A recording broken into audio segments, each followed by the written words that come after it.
It occurs to me that if Donald Trump or another sycophant of Donald Trump or another person of his mentality becomes the ruler of the United States, an autocrat, a monarch, whatever you want to label it, I could go to jail or be killed or executed or who knows what for posting what I'm about to post. So could you, by the way. This is a very big deal, what's going on. So the question I have for you for critical thinking and mental toughness is Trump and his political allies a clear and present danger? As former federal judge Michael Luttig testified before Congress and wrote in the New York Times political opinion piece from February of 2022. So what do you think about this? This is a very big deal. So goes democracy in the United States. So goes democracy around the world.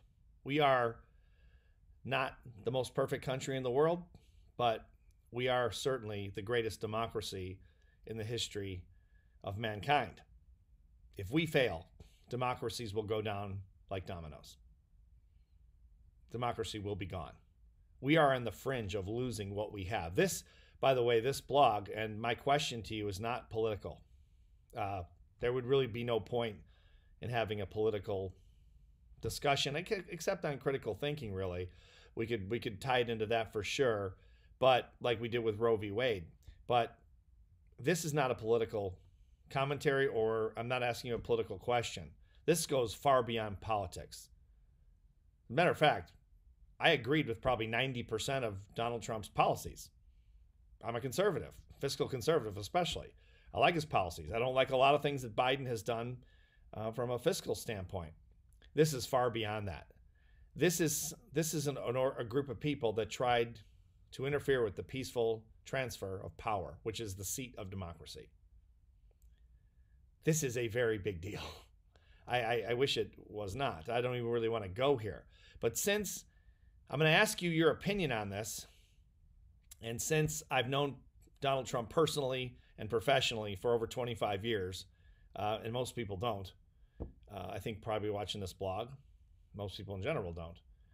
Not even his political allies, as far as I understand, because he was not a political guy. I lived 6 miles away from Donald Trump. He was a client of mine for 15 years. I've been to Mar-a-Lago. I've had dinner there. I've gone to fundraisers there. I've done business with Donald Trump. I've had conversations with him over the 25 years. And let me just say it really clearly, non-politically. You have no idea what this man is capable of. I saw it up close. I won't go into details because what he's done since I saw him last goes so far beyond anything I saw. It's unbelievable. But I will tell you this. This is a person that any psychologist of any note at all, of any significance at all, will tell you has the most severe case of inferiority complex that I think anyone's ever seen.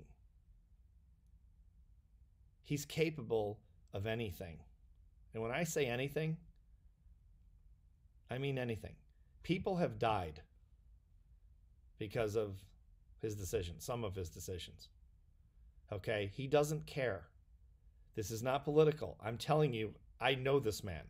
He does not care if you die or I die or millions of people die. He wants to be a dictator.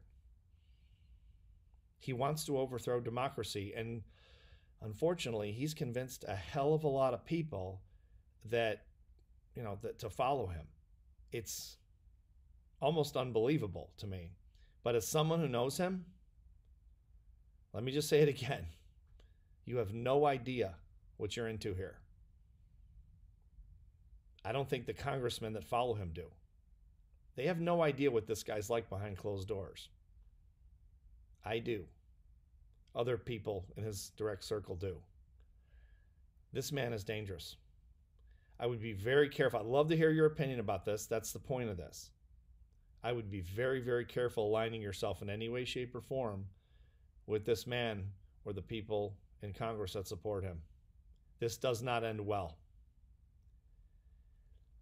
That's it. That's all I really want to say. Again, people say, well, I get people say this all the time. Anytime I make an opinion on anything, they'll say, well, you're a mental toughness guy. What are you giving your political opinions on for? Well, I've been writing political pieces. I've done op-eds all over the world for many years. A lot of people don't know that because I don't get paid to do that, but I've been involved in Washington politics for many years. I've worked with politicians. I've written speeches for CPAC.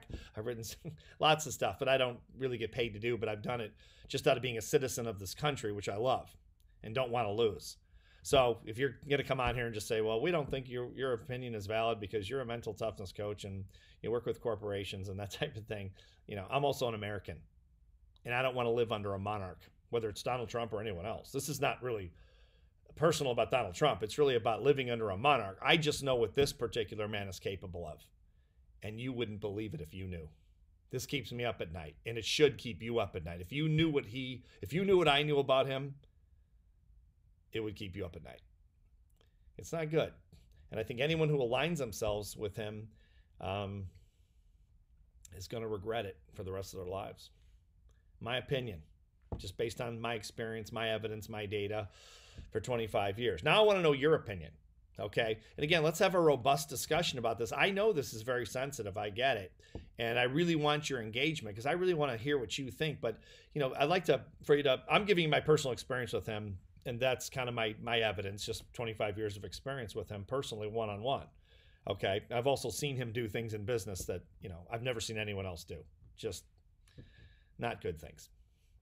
And that's my evidence. Now you give me yours, what you think and your opinion, and let's not, get into any kind of personal attacks or anything like that on me or it's not a big deal to me if you want to hit me, but it's not the point. That's what Congress is doing. They're acting like children. We're Americans. We're not two separate countries here. We're one country. If we don't come to the middle, we're gone. And I don't know if you've traveled around the world, but I have for 25 years, giving speeches, doing consulting, building businesses in 10 countries. And I will tell you, if you haven't traveled around the world, we live in Disneyland. This, for all its faults, this is the greatest place, in my opinion, to live. And I could live anywhere in the world. I'm one of those fortunate people that has the means to do so. I don't want to live anywhere else. I love this country. We are not two countries. We are one country. We have to find middle ground. So even if Congress can't behave like a grown-up and, and other people, we need to behave as grown-ups and be respectful of each other and find middle ground somewhere. So that's my opinion, and I'm really looking forward to hearing yours. You guys, we need to weigh in on this. It's really important. We're on the fringe of failure here. And if we don't speak up now, we may never be able to speak up because, again, I could go to jail for a speech like this, living in an autocracy, living under a monarch. I could be jailed for the rest of my life for saying what I'm saying right now if I spoke out against a monarch, and so could you. We're not that far away from that. It's no exaggeration. Let's check history. We're not that far away. Check Hungary. Check out the country of Hungary. We're headed that way, and hopefully we can avoid it. But I'm certainly worried, and I hope you're concerned about it as well. So thanks for listening. I know this is a little bit long, but it's very important, I think, for all of us. So thanks for watching the blog, and please engage and give us your opinion. That's mine. I'd like to hear yours. Thanks for watching.